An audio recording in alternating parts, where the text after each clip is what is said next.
Associate Professor Muhammad Faishal.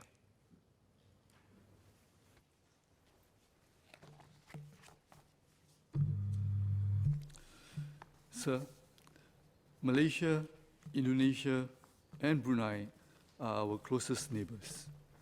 Aside from direct air links to all three countries, we share land borders with Malaysia and maritime boundaries with Malaysia and Indonesia. We have large amounts of trade and investment flowing between us and our neighbors.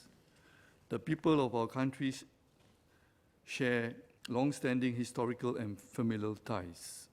With Brunei, we share a close friendship, one which both sides have often described as a special relationship.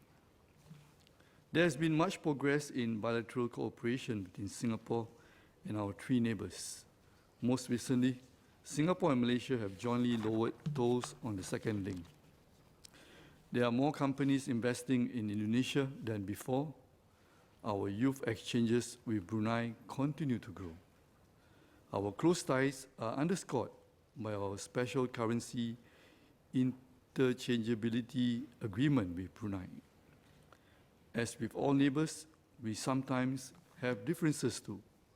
One example is how the Malaysians have sought revision and interpretation of the 2008 ICJ judgment on sovereignty over Pedrabangka, Middle Rocks, and South Ledge.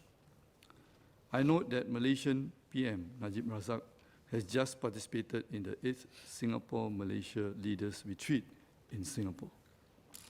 Minister for Foreign Affairs, Dr. Vivian Balakrishnan, also recently visited to Jakarta, where he met several political office holders and politicians.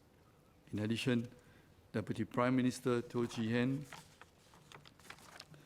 visited Brunei last year, of which I was a delegation member. My question has three parts. First, would MFA be able to update members of the House on the state of our bilateral relations with our three closest neighbors, including key takeaways from the recent visits?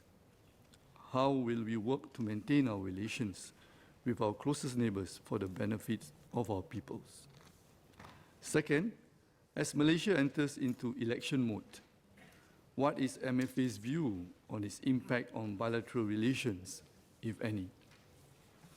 Third, following the commemoration of our 50th anniversary of formal diplomatic relations with Indonesia last year, what are some of the bilateral projects that we can look forward to that will help to strengthen our relationship with Indonesia and maintain the positive momentum of bilateral ties?